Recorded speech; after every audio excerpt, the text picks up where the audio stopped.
Hello everyone, मैं रमन कुमार रजक स्वागत करता हूं आप सभी का अपने यूट्यूब चैनल पर। दोस्तों, आज की जो चर्चा है वो पोस्टल मैनुअल वॉल्यूम 5 से है, यानी कि जो आज की जो क्लास है वो पोस्टमैन, मेल गार्ड और एमटीएस एग्जाम के लिए ही है। ये जो वॉल्यूम है, volume number 5, postal manual volume 5, ये सिर्फ और सिर्फ पोस्टमैन, मेल गार्ड और एमटीएस के एग्जाम में ही पूछा जाता है। और पीए के एग्जाम में यहाँ से जो प्रश्न है, या बात करें सिलेबस की, अकॉर्डिंग टू सिलेबस ये जो पार्ट है या जो वॉल्यूम है मैनुअल 5, वो पीए के सिलेबस में नहीं है, सिर्फ और सिर्फ पोस्टमैन और मेल गार्ड और एमटीएस के एग्जाम में ही पूछा जाता है। तो सबसे पहले जानेंगे डेफिनेशंस के बारे में। सिर्फ और सिर्फ यही टॉपिक आपसे पूछा जाएगा पूरे पोस्टल मैनुअल वॉल्यूम 5 से। सिर्फ और सिर्फ डेफिनेशन वाला जो चैप्टर है वही पूछा जाएगा, तो आप लोगों को सिर्फ और सिर्फ डेफिनेशंस को ही याद रखना है। सबसे पहले है पोस्ट मास्टर जनरल की परिभाषा क्या है, ये पूछा गया है, या इसके बारे में जानकारी दी हुई है कि पोस्ट मास्टर जनरल क्या है। तो पोस्ट मास्टर जनरल वर्ड का जो मीनिंग है वो सीपीएमजी, चीफ पोस्ट मास्टर जनरल से भी है। पोस्ट मास्टर जनरल का मतलब मुख्य पोस्ट मास्टर जनरल का भी है, और रीजनल पोस्ट मास्टर जनरल से भी है, या जो निदेशक डाक सेवा या और कोई अन्य अधिकारी जो कि प्रधान मुख्य पोस्ट मास्टर जनरल या रीजनल पोस्ट मास्टर जनरल के अधिकारों का प्रयोग करता है, उनके लिए ये जो वर्ड है वो यूज किया जाता है। यानी कि कहने का क्या मतलब है? कहने का मतलब है कि अगर कहीं पर आपको दिया हुआ है पोस्ट मास्टर जनरल, इसका मतलब ये है कि अगर कोई प्रधान मुख्य पोस्ट मास्टर जनरल है, प्रधान चीफ पोस्ट मास्टर जनरल है, या कोई चीफ पोस्ट मास्टर जनरल है, या क्षेत्रों की बात करें, रीजन्स की बात करें तो रीजनल पोस्ट मास्टर जनरल है, या हेडक्वार्टर की बात करें तो जो डायरेक्टर्स हैं डाक सेवा के, डिपार्टमेंट ऑफ पोस्ट के जो डायरेक्टर्स हैं, वो सभी अधिकारी जो कि इन के अधिकारों का प्रयोग करते हैं, उन सब के लिए एक कॉमन वर्ड, और वो कॉमन वर्ड है पोस्ट मास्टर जनरल। दूसरी डेफिनेशन है आरएमएस की, रेलवे मेल सर्विस की, रेल डाक सेवा की।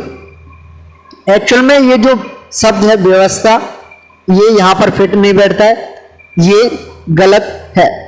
लेकिन आरएमएस का क्या मतलब है? आरएमएस का है पूरा नाम रेलवे मेल सर्विस, यानी कि रेलवे रेल डाक व्यवस्था की जगह पर शब्द होगा सेवा।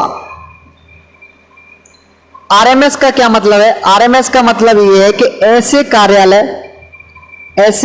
कार्यालय या ऐसे अनुभाग, यानी कि ऐसे सेक्शंस जहां पर डाक की जो शॉर्टिंग का काम है वो किया जाता है, और डाक, रेल, सड़क और नदी स्टीमरों द्वारा भेजी गई जो डाक है उसकी अभिरक्षा और उसके सही निपटान के लिए जो जिम्मेदार होते हैं वो आरएमएस होते हैं, यानी कि रेलवे मेल सर्विस होते हैं। यहां से जो पहला प्रश्न पूछा जाता है वो ये है कि पीएमजी का पूरा नाम क्या है, ये पूछा जा सकता है आपसे। तो पीएमजी का पूरा नाम है पोस्ट मास्टर जनरल। प्रश्न ये पूछा जा सकता है कि आरपीएमजी का पूरा नाम क्या है, तो आरपीएमजी का पूरा नाम है रीजनल पोस्ट मास्टर जनरल। अगला प्रश्न आपसे यह पूछा जा सकता है कि सर्किल के हेड कौन होते हैं, तो सर्किल के जो हेड होते हैं उन्हें चीफ पोस्ट मास्टर जनरल कहा जाता है। सर्किल के head chief post master general को कहा जाता है। प्रश्न आपसे यह पूछा जा सकता है कि रीजन्स के हेड कौन होते हैं, क्षेत्रों के हेड कौन होते हैं, तो क्षेत्रों के head regional post master general या पोस्ट मास्टर जनरल होते हैं। अगला प्रश्न ये पूछा जा सकता है कि आरएमएस का पूरा नाम क्या है, तो आरएमएस का पूरा नाम है रेलवे मेल सर्विस। और नेक्स्ट ये भी पूछा जा सकता है कि आरएमएस किस काम के लिए जिम्मेदार होते हैं, तो आरएमएस सिंपली जो मेल होती है जो कि रेल के माध्यम से आती है, सड़क के माध्यम से आती है, नदी के माध्यम से आती है, उन मेल को लेना, यानी कि उनको कलेक्ट करना, फिर उसके बाद में उस डाक को डिस्ट्रीब्यूट करना। जहां की ये जो ऑफिसेज हैं, यानी कि ये जो डाक जहां पर भी जानी है, चाहे पोस्ट ऑफिस में जानी हो चाहे अन्य जगह जानी हो, उनको भेजने का काम कौन करता है? उनको भेजने का काम आरएमएस करता है। नेक्स्ट डेफिनेशन नंबर 3, इसको डिलीट कर दिया गया है। डेफिनेशन नंबर 4 में है अधीक्षक, जिसे हम लोग इंग्लिश में सुपरिटेंडेंट बोलते हैं, या जिसे हम लोग शॉर्ट में एसपीओज बोलते हैं, superintendent of the post offices बोलते हैं। पूछा गया है कि अधीक्षक कौन होते हैं, अधीक्षक की परिभाषा क्या है? तो डाकघर के जो अधीक्षक होते हैं वो डाक मंडल के मुख्य अधिकारी होते हैं, यानी कि पूरे इंडिया को डाक सेवाएं प्रदान करने के लिए अलग अलग 23 पोस्टल सर्कल्स बनाए गए हैं। पूरे इंडिया को 23 पोस्टल सर्कल्स में डिवाइड किया गया है। सर्कल्स को फर्दर रीजन्स में और रीजन्स को फर्दर डिवीजन्स में डिवाइड किया गया है या कैटेगराइज किया गया है। डिवीजन्स 2 टाइप के होते हैं, एक होता है आरएमएस के डिवीजन, रेलवे मेल सर्विस के डिवीजन, और दूसरा होता है पोस्टल के डिवीजन्स। डिवीजन्स 2 प्रकार के, आरएमएस के डिवीजन्स और पोस्टल के डिवीजन्स। आरएमएस के जो डिवीजन्स हैं उनके हेड होते हैं सुपरिटेंडेंट ऑफ द आरएमएस या senior superintendent of the RMS. Postal divisions के जो हेड होते हैं वो सुपरिटेंडेंट ऑफ द पोस्ट या senior superintendent of the post होते हैं। आरएमएस के हेड कौन होते हैं? आरएमएस के हेड होते हैं एसपी या एसएसपी, सुपरिटेंडेंट या senior superintendent of the RMS. Postal division के हेड होते हैं सुपरिटेंडेंट या senior superintendent of the postal divisions. तो सुपरिटेंडेंट कौन होते हैं? डाकघर के जो अधीक्षक होते हैं वो डाक मंडल के मुख्य अधिकारी होते हैं या कहें इंचार्ज ऑफिसर होते हैं। और वही आरएमएस की बात करें तो आरएमएस के जो डिवीजन्स हैं उनके हेड कौन होते हैं? आरएमएस के सुपरिटेंडेंट होते हैं। अधीक्षक पर उसके नियंत्रणाधीन मंडल के प्रशासन का कार्यभार होता है, यानी कि एक डिवीजन को हेड करने वाला कौन व्यक्ति होता है? सुपरिटेंडेंट या सीनियर सुपरिटेंडेंट होते हैं। सीनियर सुपरिटेंडेंट या सुपरिटेंडेंट के अंडर जितने भी एम्प्लॉइज या जितने भी ऑफिसर्स हैं, जैसे कि ASP, IP, mail overseer, cash overseers, postmaster, head office के पोस्टमास्टर, सब ऑफिस के पोस्टमास्टर, ब्रांच ऑफिस के पोस्टमास्टर, ये जो सभी एम्प्लॉइज हैं या ये जो सभी कर्मचारी और अधिकारी हैं वो सुपरिटेंडेंट के अंतर्गत आते हैं, उनके अंडर आते हैं, उनके नीचे आते हैं। तो अधीक्षक पर उसके नियंत्रणाधीन मंडल के प्रशासन का कार्यभार होता है और उस मंडल के सभी अधिकारी उसके अधीन होते हैं, यानी कि उसके नीचे जितने भी हैं, सुपरिटेंडेंट ऑफ द पोस्ट के नीचे जितने भी एम्प्लॉइज हैं या जितने भी ऑफिसर्स हैं, एएसपी बात करें, आईपी की बात करें, कैश ओवरसियर्स की बात करें, मेल ओवरसियर्स की बात करें, पोस्टमास्टर्स की बात करें, हेड पोस्टमास्टर्स की बात करें, सब पोस्टमास्टर्स की बात करें, ब्रांच पोस्टमास्टर्स की बात करें, एबीपीएम्स की बात करें, वो सभी इनके अधीन होते हैं। लेकिन सुपरिटेंडेंट ऑफ द पोस्ट किनके अधीन होते हैं? इनके ऊपर कौन होता है? तो इनके ऊपर कौन होता है? सर्किल लेवल पर इनके ऊपर कौन है? सर्किल लेवल पर इनके ऊपर होते हैं सीपीएमजी। और रीजनल लेवल की बात करें तो रीजनल पोस्टमास्टर जनरल या आरपीएमजी, या सिंपल बात करें तो पीएमजी होते हैं। यानी कि अधीक्षक सीधे तौर पर रीजन्स के या सर्कल के जो अध्यक्ष होते हैं उनके अधीनस्थ होते हैं। नोट लगा के ध्यान रखने वाली बात यह है कि जो शब्द अधीक्षक का हम लोग इस्तेमाल करते हैं वो आरएमएस की बात करें चाहे पोस्टल डिवीजन्स की बात करें, उन दोनों जगह पर अधीक्षक का मीनिंग एक ही है। चाहे अधीक्षक simple superintendent of the post हो या senior superintendent of the post हो, दोनों के जो मीनिंग्स हैं वो भी एक जैसे ही हैं। इन दोनों में किसी भी प्रकार का कोई भी अंतर नहीं है।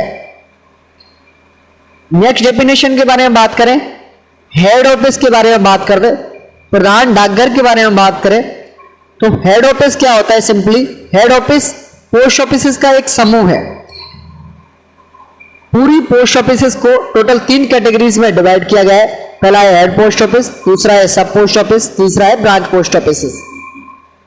हेड ऑफिस के अंतर्गत हेड ऑफिस की बिल्डिंग के अलावा या हेड ऑफिस इटसेल्फ के अलावा सभी प्रकार की एसओस, सभी प्रकार की बीओस, चाहे वो सेम टाउन में हो या अदर जगह पर हो, सेम सिटीज में हो या अदर सिटीज में हो, इसके अंतर्गत सभी आते हैं। यानी कि एक हेड ऑफिस के अंतर्गत सभी प्रकार के एसओस सभी प्रकार के बीओज के साथ साथ खुद वो ऑफिस यानी कि एचओ आती है। यानी कि हेड ऑफिस क्या है, प्रधान डाकघर क्या है, कुछ डाकघरों के एक समूह का मुख्य कार्यालय होता है जिसमें स्वयं डाकघर यानी कि स्वयं वो हेड ऑफिस और बहुत से छोटे डाकघर जिन्हें हम लोग उप डाकघर या शाखा डाकघर के नाम से जानते हैं।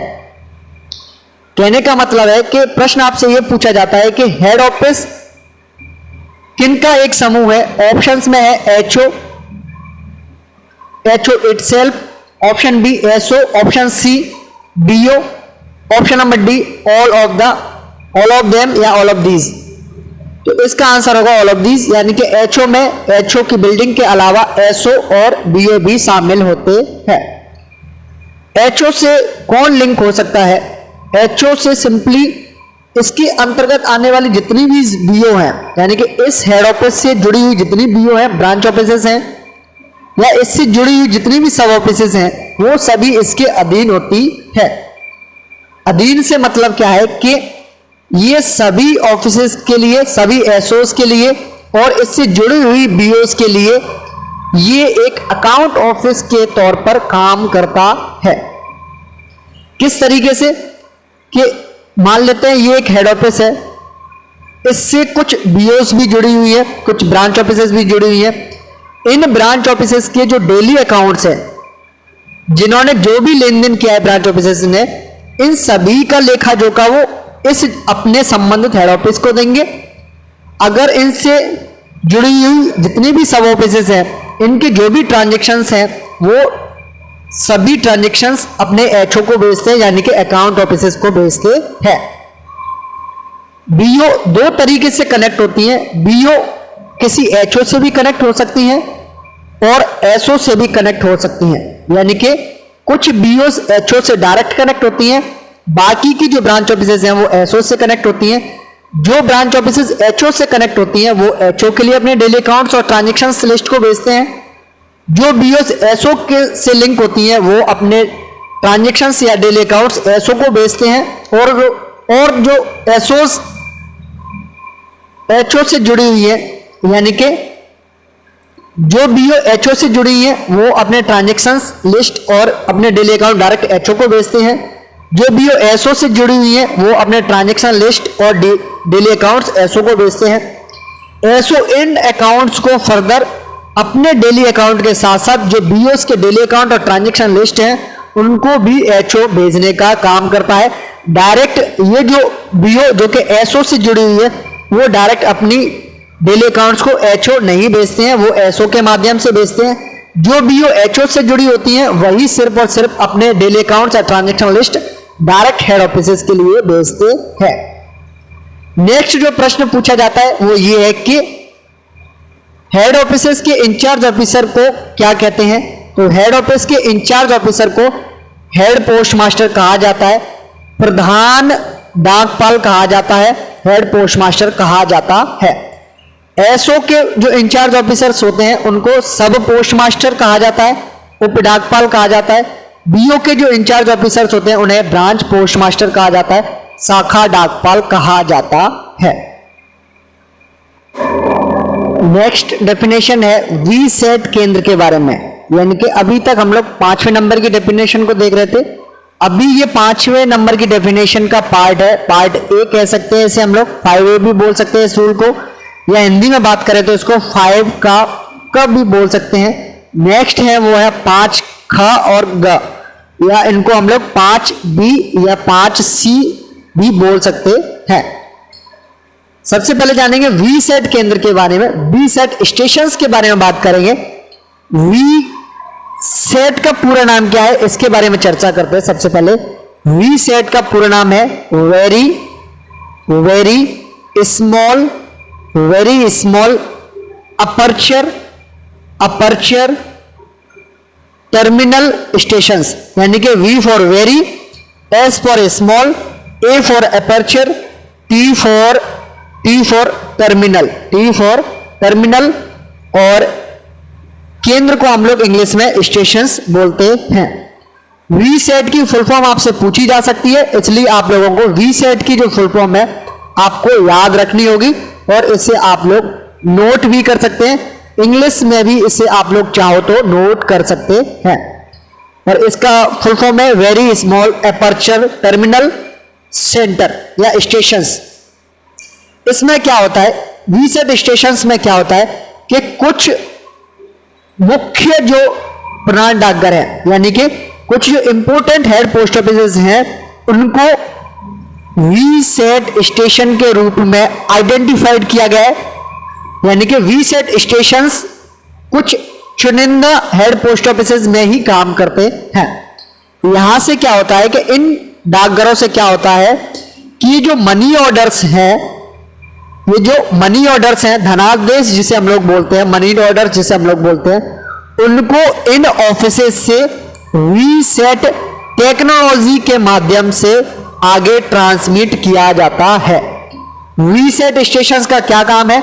वीसेट स्टेशंस का काम है कि ये जो मनी ऑर्डर्स हैं उनको वीसेट टेक्नोलॉजी के माध्यम से आगे ट्रांसमिट किया जाता है। वीसेट स्टेशंस कहां पर होते हैं? तो ये कुछ चुनिंदा हेड पोस्ट ऑफिस में ही उपलब्ध होते हैं। वीसेट का पूरा नाम क्या है? तो वीसेट का पूरा नाम है very small aperture terminal stations. VSAT stations का पूरा नाम है। नेक्स्ट बात करें ईएसएमओ के बारे में बात करें। ईएसएमओ के बारे में बात करें। ईएसएमओ का पूरा नाम क्या है, इसके बारे में चर्चा कर लेते हैं। यहां से भी प्रश्न आप लोगों से पूछे गए हैं। और ईएसएमओ का पूरा नाम है extended satellite money order. E for extended, S for satellite, MO का मतलब है मनी ऑर्डर। ईएसएमओ की फुल फॉर्म आपसे पूछी गई है, आप लोगों को ध्यान रखना है। ये किस काम आते हैं? ईएसएमओ केंद्र किस काम आते हैं? तो इन स्टेशंस पर ये जो मनी ऑर्डर्स के जो केंद्र है, ये जो केंद्र है मनी ऑर्डरों को, वो वीसेट स्टेशंस के माध्यम से भेजने के लिए अतिरिक्त काउंटर के रूप में काम करते हैं। यानी कि ईएसएमओ सिंपली किससे रिलेटेड है? मनी ऑर्डर को भेजने से संबंधित है। वीसेट टेक्नोलॉजी के माध्यम से हम लोग मनी ऑर्डर्स को भेजते हैं। और ईएसएमओ का मतलब है कि ऐसे काउंटर्स या ऐसे केंद्र जो कि हम लोगों को कुछ एक्स्ट्रा अतिरिक्त काउंटर्स की सुविधा प्रदान करते हैं, जिनसे हम लोग वीसेट टेक्नोलॉजी को यूज करते हुए वीसेट केंद्र के माध्यम से, वीसेट स्टेशंस के माध्यम से मनी ऑर्डर्स को ट्रांसमिट कर सकें। इसके लिए अतिरिक्त काउंटर के रूप में काम करते हैं। नेक्स्ट में है हाइब्रिड मेल सर्विस, जिसे हम लोग शॉर्ट में HMS भी बोल सकते हैं। हाइब्रिड मेल सर्विस का क्या काम है या हाइब्रिड डाक सेवा का क्या काम है, इसके बारे में चर्चा कर लेते हैं। इस सर्विस के माध्यम से लिखित विषय वस्तु को इलेक्ट्रॉनिक प्रेषण द्वारा एक जगह से दूसरी जगह पर वीसेट के माध्यम से कंप्यूटर टर्मिनल्स को जोड़ते हुए प्रेषित किया जाएगा, जो प्राप्ति स्थान पर एक या एक से अधिक पट्टेदारों को वितरित किया जा सकता है। सिंपली इसका मतलब क्या है कि जो रिटन में जो मटेरियल दिया गया है, किसी व्यक्ति ने कुछ रिटन में, कुछ लिखित में कुछ मटेरियल हम लोगों को प्रोवाइड करवाया है, लिखित में कुछ विषय वस्तु को हम लोगों को दिया है, उसे इलेक्ट्रॉनिक ट्रांसमिशन करना है। यानी कि इस मैसेज को इलेक्ट्रॉनिक रूप से ट्रांसमिट करना है, एक जगह से दूसरी जगह पर हम लोग इसे भेजना चाहते हैं। तो जो कंप्यूटर के टर्मिनल्स को हम लोग कनेक्ट करेंगे वीसेट टेक्नोलॉजी के माध्यम से, जिससे कि ये जो मैसेजेस हैं उसी हम लोग एक या एक से ज्यादा जो प्राप्त करता है उनके रिसीविंग स्टेशंस तक पहुंचा सके। इस संबंध में जो काम करते हैं या इस संबंध में जो सेवा है वो है हाइब्रिड मेल सर्विस। नेक्स्ट बात करें जनरल पोस्ट ऑफिस के बारे में बात करते हैं। सिंपली जो 6वें नंबर की जो डेफिनेशन है वो जनरल पोस्ट ऑफिस से संबंधित है, जीपीओ से संबंधित है। जीपीयू किसे बोलते हैं, जनरल पोस्ट ऑफिस किसे बोलते हैं? प्रधान डाकघर की जगह पर आप लोग सिंपली हिंदी में या बात करें वर्ड को हम लोग इस तरीके से लिख सकते हैं, जनरल पोस्ट ऑफिस। 6वें नंबर की जो डेफिनेशन है वो जनरल पोस्ट ऑफिस से संबंधित है। आप लोग इसे जीपीओ या जनरल पोस्ट ऑफिस के रूप में लिख सकते हैं।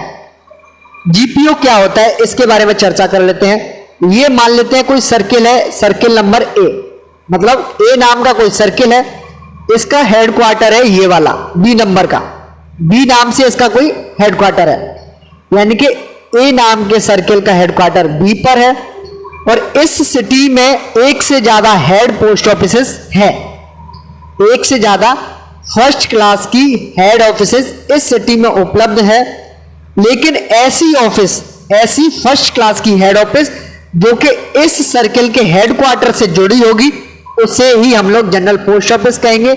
इसके अलावा अन्य जो फर्स्ट क्लास की हेड ऑफिसेस हैं वो फर्स्ट क्लास की हेड ऑफिस के रूप में ही जानी जाएंगी, और जो हेड ऑफिस फर्स्ट क्लास की है और वो सर्किल के हेडक्वार्टर से जुड़ी हुई है उसे हम लोग जनरल पोस्ट ऑफिस या जीपीओ के नाम से जानते हैं। तो प्रश्न ये पूछा जाता है कि जीपीओ का पूरा नाम क्या है? जीपीओ का पूरा नाम है जनरल पोस्ट ऑफिस। जीपीओ का पूरा नाम है जनरल पोस्ट ऑफिस। दूसरा प्रश्न ये पूछा जाता है कि पूरे भारत में कितने जीपीओ है? पूरे भारत में टोटल 24 जीपीओ है। कंफ्यूज आपको नहीं होना है, पूरे भारत में 23 सर्किल्स है, 23 सर्किल्स के 23 ही हेडक्वार्टर्स हैं। जब 23 सर्किल्स के 23 हेडक्वार्टर्स हैं और 24 जीपीयू कैसे हो सकते हैं, आप लोग इस बात से कंफ्यूज नहीं होना है। 23 सर्किल्स के 23 हेडक्वार्टर्स होंगे और इन 23 हेडक्वार्टर्स से संबंधित जो फर्स्ट क्लास की हेड ऑफिस होगी उसे हम लोग जीपीओ के नाम से जानते हैं। इस कैलकुलेशंस के हिसाब से, इस मैथमेटिकल कैलकुलेशंस के हिसाब से जीपीओ की संख्या 23 होनी चाहिए, लेकिन जीपीयू की संख्या 24 है। उसके पीछे सिर्फ और सिर्फ एक ही कारण है, वो ये है कि जो दिल्ली सर्किल है, दिल्ली सर्किल है वहां पर 2 जीपीओ है, वहां पर 2 जीपीओ है, इसलिए जो टोटल नंबर ऑफ जीपीओज है वो 23 प्लस 1, जो कि एक सर्किल में 2, जिसका नाम है दिल्ली सर्किल, दिल्ली सर्किल में 2 है, इसलिए टोटल 24 जीपीओ पूरे भारत में है। प्रश्न ये पूछा जा सकता है कंफ्यूज करने के लिए, ऑप्शंस में आपको इस तरीके से दे सकते हैं वो लोग कि पूरे भारत में कितने जीपीओज हैं। तो option number A 23, option number B 24, option number C 22, option number D 21। तो आपको टिक करना है 24 जीपीओ पर। सर्किल्स की बात करेंगे तो आपको टिक करना है 23 सर्किल्स पर। नोट लगाकर ध्यान रखने वाली बात यह है कि जो फर्स्ट क्लास की हेड ऑफिसेस, फर्स्ट क्लास की हेड ऑफिसेस, फर्स्ट क्लास की ऐसी हेड ऑफिसेस जो कि senior time scale officer, S for senior, T for time, S for scale, O for officer, ऐसी फर्स्ट क्लास की हेड ऑफिसेस जो कि सीनियर टाइम स्केल ऑफिसर्स के अंडर में आती है, उनके मुखिया को हम लोग बोलते हैं चीफ पोस्ट मास्टर। क्या बोलते हैं? Chief post master. वही सेकंड क्लास की हेड ऑफिसेस, सेकंड क्लास की हेड ऑफिसेस, अभी तक हम लोग चर्चा कर रहे थे फर्स्ट क्लास की, अब बात करते हैं सेकंड क्लास की हेड ऑफिसेस की।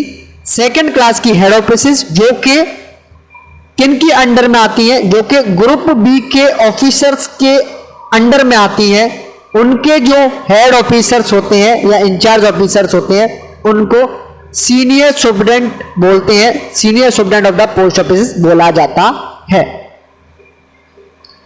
नेक्स्ट डेफिनेशन है उप डाकघर के बारे में, सब ऑफिसेस के बारे में, सब पोस्ट ऑफिस के बारे में जान लेते हैं। उप डाकघर के जो इंचार्ज ऑफिसर्स होते हैं वो होते हैं सब पोस्ट मास्टर, यानी कि उप डाकपाल। उप डाकघर के प्रभारी अधिकारी को नायब पोस्ट मास्टर नहीं कहा जाता है, उप पोस्ट मास्टर कह सकते हैं, उप पोस्ट मास्टर कह सकते हैं या सब पोस्ट मास्टर कह सकते हैं इंग्लिश में, या बात करें हिंदी में तो उप डाकपाल कह सकते हैं। यानी कि पोस्ट मास्टर को हिंदी में क्या बोला जाता है? पोस्ट मास्टर को हिंदी में डाकपाल बोला जाता है। तो एसओस की बात कर रहे थे हम लोग, सब पोस्ट ऑफिस की बात कर रहे थे। एसओ क्या होती हैं? एसओ बेसिकली हेड ऑफिस के अंडर में आती हैं, यानी कि वो डाकघर जो कि प्रधान डाकघर के अंडर में आती हैं, प्रधान डाकघर के अधीन आती हैं। और इनका जो अकाउंट ऑफिस है वो भी प्रधान डाकघर होता है, यानी कि एसओस का जो अकाउंट ऑफिस है वो कौन सी होती है, हेड ऑफिसेस होती हैं। और जितने भी ट्रांजेक्शन्स होते हैं, मॉनेटरी ट्रांजेक्शन्स होते हैं, धन संबंधी जितने भी लेन देन होते हैं, उनकी जो लिस्ट है, उनका जो लेखा जोखा है वो हेड ऑफिसेस के लिए भेजा जाता है। और ऐसी ऑफिसेस जो कि हेड ऑफिस के अंडर में आती हैं, उनके अकाउंट्स हेड ऑफिसेस में जाते हैं और उनके इंचार्ज सब पोस्ट मास्टर्स होते हैं, उन्हें उप डाकघर कहा जाता है। पर एक एसओ, एक सब ऑफिस जो कि कहां पर स्थित है, वो स्थित है उसी सिटी में, यानी कि किसी नगर या उसके उपनगरों में जहां प्रधान डाकघर भी हो। यानी कि मान लेते हैं कि एक सिटी है ये जिसका नाम है ए, इसमें हेड ऑफिस भी है और इसी सिटी में कहीं पर एसओ भी है, इसी ऑफिस में कहीं पर एसओ भी है। तो इस ऑफिस को क्या कहा जाएगा, टाउन सब ऑफिस कहा जाएगा। यानी कि एक ऐसी ऑफिस, एक ऐसी सब ऑफिस जिस शहर में है उसी शहर में हेड ऑफिस है। यानी कि एक शहर में हेड ऑफिस भी है, उसी सिटी में आपकी एसओ भी है, तो आपकी एसओ को टाउन एसओ के नाम से जाना जाएगा। और ये प्रश्न पूछा गया है, सिंपली ये पूछा जाता है कि यहां से यहां तक जो डेफिनेशन है वो आपको दे दी जाती है और इसे कहते हैं टाउन सब ऑफिस। ये आप लोगों को ऑप्शंस में दिया हुआ होता है। यानी कि एक ऐसी सब ऑफिस जो कि उसी सिटी में है जहां पर प्रधान डाकघर भी है, उसे क्या कहते हैं। Option number A town SO, option number B town BO, option number C SO, option number D HO, तो उससे बोलते हैं टाउन एसओ। नेक्स्ट डेफिनेशन है शाखा डाकघर के बारे में। ब्रांच ऑफिसर्स की बात करें तो ब्रांच ऑफिसर्स की जो इंचार्ज ऑफिसर्स होते हैं वो ब्रांच पोस्ट मास्टर होते हैं, शाखा डाकपाल होते हैं, शाखा पोस्ट मास्टर भी होते हैं। बात करें ब्रांच ऑफिसेस की तो ब्रांच ऑफिसेस किस नंबर पे आती है, सबसे ऊपर है हेड ऑफिसेस, उसके बाद में सब ऑफिसेस, नेक्स्ट नंबर है बीओ का। यानी कि उप डाकघर से भी निचले दर्जे का जो डाकघर होता है उसे कहते हैं हम लोग शाखा डाकघर। इनके जो अकाउंट्स हैं वो दो जगह पर जा सकते हैं, या तो एचओ में जा सकते हैं या एसओ में जा सकते हैं। जो ब्रांच ऑफिसेस डायरेक्ट एचओ से लिंक हैं उनके अकाउंट ऑफिसेस डायरेक्ट एचओ में जाते हैं। जो ब्रांच ऑफिसेस एसओ में लिंक है, एसओ से जुड़ी हुई है, उनके अकाउंट्स एसओ में जाते हैं और एसओ फर्दर इन अकाउंट्स को एचओ भेजता है। तो इनके अकाउंट ऑफिस प्रधान डाकघर भी हो सकते हैं, उप डाकघर भी हो सकते हैं। और ब्रांच ऑफिसेस में जो मॉनेटरी ट्रांजैक्शंस हैं, धन संबंधी जो भी लेन देन है, वो प्रधान डाकघर में भी जा सकते हैं अगर प्रधान डाकघर से जुड़ा हुआ है शाखा डाकघर। तो अगर शाखा डाकघर उप डाकघर से जुड़ा हुआ है तो उप डाकघर में भी जाते हैं। नेक्स्ट जो प्रश्न पूछा जाता है यहां से वो ये है कि एक ऑफिस जहां पर हेड ऑफिस भी है, यानी कि एक सिटी जिसमें एचओ भी है और उसी सिटी में कोई बीओ भी है, तो इस बीओ को किस नाम से जाना जाता है, तो इस बीओ को टाउन ब्रांच ऑफिस के नाम से जाना जाता है। कि एक सिटी में एचओ भी है, उसी सिटी में कोई बीओ भी है, तो उस सिटी को टाउन बीओ कहा जाता है। नेक्स्ट जो डेफिनेशन है वो है ट्रांजिट ऑफिस के बारे में। रूल नंबर 9A या बात करें डेफिनेशन नंबर 9A के बारे में बात करें तो ट्रांजिट ऑफिस के बारे में बात करें। ट्रांजिट ऑफिस कौन सी होती है और वो किस काम में आती है। ट्रांजिट ऑफिस सिंपली एक ऐसी ऑफिस होती है जो कि मेल कम्युनिकेशन की जो लाइंस है, यानी कि एक डाक ए रूट से होते हुए बी रूट तक पहुंचती है, इस बीच में जितने भी ऑफिसेज हैं उनको ट्रांजिट ऑफिस कहा जाता है। यानी कि ऐसी कोई भी पोस्ट ऑफिस जो डाकघर किसी सीधी डाक संचार लाइन पर स्थित हो और जहां आगे के डाकघरों के लिए आय थैले प्राप्त होते हैं और बिना खोले छांटे जाते हैं, पारवहन कार्यालय होता है। यानी कि ट्रांजिट ऑफिस कहां पर होते हैं, ट्रांजिट ऑफिस एक लाइन में होते हैं, उस लाइन में होते हैं जिससे मेल का कम्युनिकेशन होता है। अगर डाक ए ऑफिस से बी ऑफिस में जानी है और इस बीच में जितनी भी ऑफिसेज हैं उन्हें ट्रांजिट ऑफिस कहा जाएगा। ट्रांजिट ऑफिस का काम है सिंपली जो डाक के जो थैले हैं, जो बैग्स हैं, उनको रिसीव करना और उनको बिना खोले हुए, बिना छांटे हुए, बिना सॉर्टिंग के उनको आगे की ऑफिसेज में भेजने का जो काम है बिना खोले, वो ट्रांजिट ऑफिस का होता है। इस प्रकार जो थैले बिना खोले आगे भेजे जाते हैं उन्हें फॉरवर्ड थैले कहा जाता है। यानी कि ऐसे बैग्स जिन्हें बिना खोले आगे हम लोग फॉरवर्ड करते हैं उन्हें फॉरवर्ड बैग्स कहा जाता है।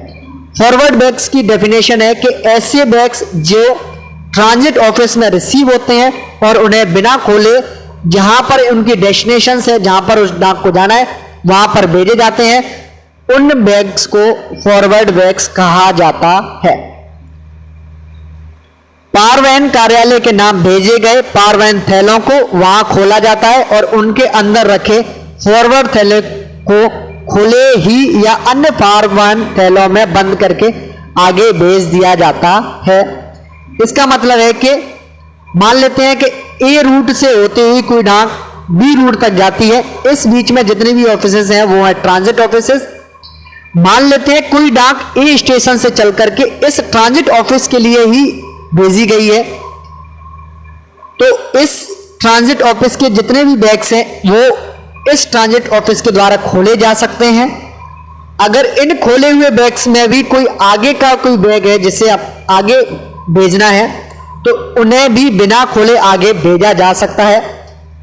सिंपली इससे क्या होता है, इससे ये होता है कि जितने भी जो बैग्स हैं उनके जो नंबर्स हैं, यानी कि यहां से लेकर के ए पॉइंट से लेकर के बी पॉइंट तक 20 बैग्स जाने हैं, 20 बैग्स जाने हैं। तो ट्रांजिट ऑफिस का जो काम है वो ये है कि इन नंबर्स को कम करना, यानी कि जो 20 बैग्स हैं इनकी संख्याओं को कैसे कम कर सकते हैं, ये जो काम है वो ट्रांजिट ऑफिस का है कि जितने भी लूज बैग्स हैं उन लूज बैग्स को कम करने का काम पारवहन कार्यालय का उपयोग यह है कि वो खुले थैलों की संख्याओं को कम करे। नेक्स्ट बात करें पारवहन डाक कार्यालय के बारे में, ट्रांजिट मेल ऑफिस के बारे में बात करें, यानी कि टीएमओ के बारे में बात करें। टीएमओ की पूरा नाम क्या है? टीएमओ का पूरा नाम है ट्रांजिट मेल ऑफिस।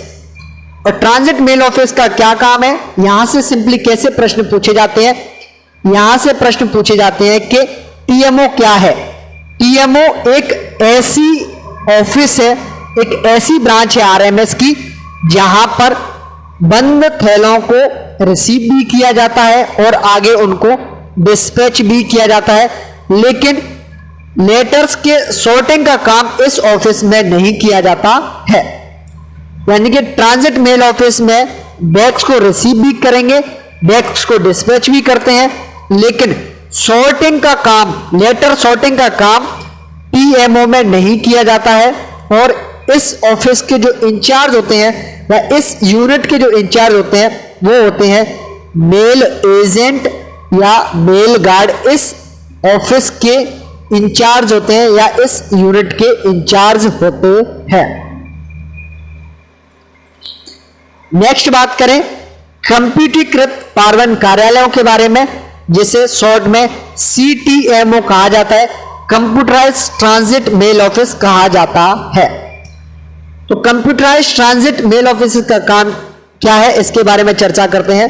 कुछ चुनिंदा शहरों में, कुछ इंपोर्टेंट सिटीज में जो टीएमओ का जो काम है, ट्रांजिट मेल ऑफिस का जो काम है वो कंप्यूटर के माध्यम से किया जाता है, कंप्यूटराइज तरीके से किया जाता है। इन्हीं ऑफिसेस को कंप्यूटराइज ट्रांजिट मेल ऑफिस कहा जाता है। नेक्स्ट बात करें छटाई कार्यालय के बारे में, सॉर्टिंग ऑफिस के बारे में बात करें। सॉर्टिंग ऑफिस क्या होती है इसके बारे में चर्चा कर लेते हैं। सॉर्टिंग ऑफिस एक ऐसी ऑफिस है जिस कार्यालय को प्राप्त होने वाले छटाई डाक थैलों को खोलने और उनके अंदर की चीजों को निपटान करने का काम सौंपा जाता है, उसे छटाई कार्यालय कहते हैं। यानी कि एक ऐसी ऑफिस जहां पर सॉर्टिंग का काम किया जाता है। सॉर्टिंग ऑफिस जिसके नाम से ही पता चलता है कि इस ऑफिस में सॉर्टिंग का काम होगा, यानी कि जो लेटर्स है उनकी छटाई का काम होगा कि कौन सा लेटर कहां पर भेजना है, उसे कहते हैं सॉर्टिंग। तो सॉर्टिंग ऑफिस का काम है कि जो बैग्स हैं उनको रिसीव करना, उनके अंदर जो भी सामग्री है, जो भी लेटर्स है, उनको सॉर्ट करने का काम सॉर्टिंग ऑफिस का होता है।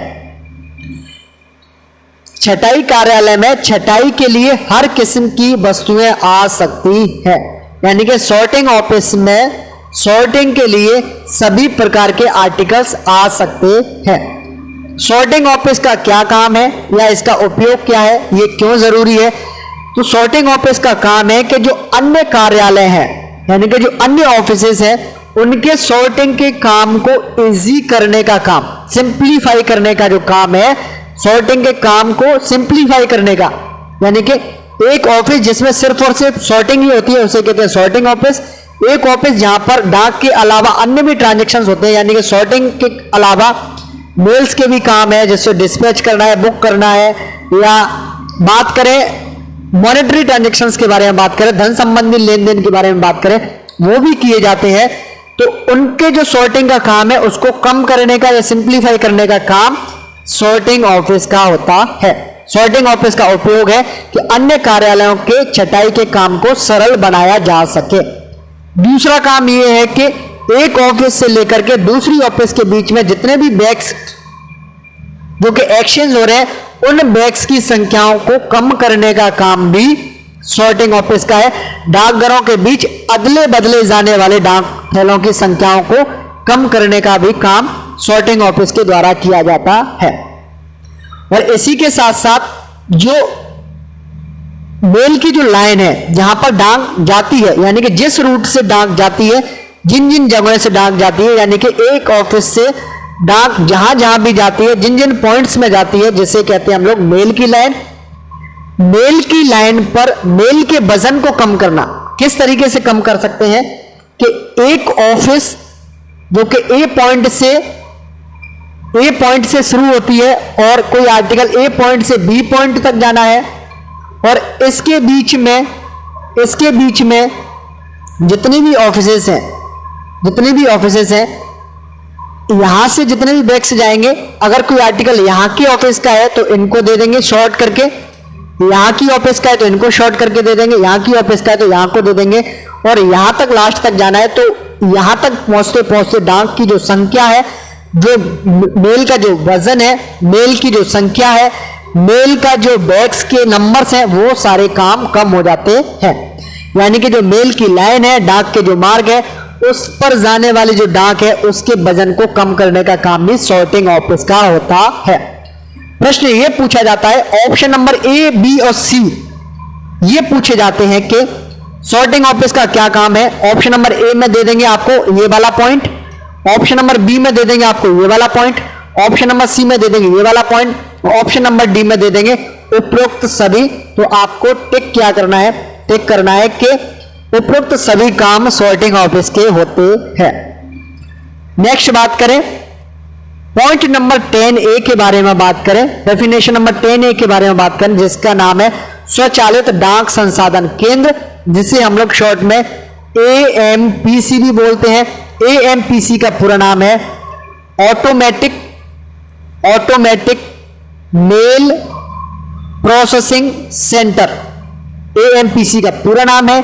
AMPC का जो मेन काम है वो ये है कि जो कुछ इंपोर्टेंट नगर हैं, इंपोर्टेंट सिटीज हैं, वहां पर जो डाक है वो बहुत ज्यादा आती है, इसलिए वहां पर जो डाक सॉर्टिंग का काम है वो भी अच्छे तरीके से हो, फास्ट तरीके से हो। इसलिए इन डाकों को शॉर्ट करने के लिए मशीन्स लगाई गई हैं, जिनकी जो गति है, यानी कि इन मशीनों की सॉर्टिंग करने की जो गति है वो आम आदमी से ज्यादा होती है।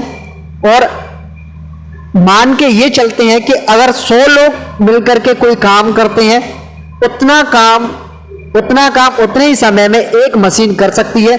इसलिए AMPC सेंटर्स को खोलने की जरूरत पड़ी, क्योंकि जो का काम है बड़ी बड़ी सिटीज में वो बहुत ज्यादा होता है, इसलिए वहां पर AMPC लगती है, ऑटोमेटिक मेल प्रोसेसिंग सेंटर्स लगते हैं, और AMPC के माध्यम से, मशीनों के माध्यम से डाक की छटाई की जाती है। फिलहाल के लिए AMPC मुंबई और चेन्नई में उपलब्ध है।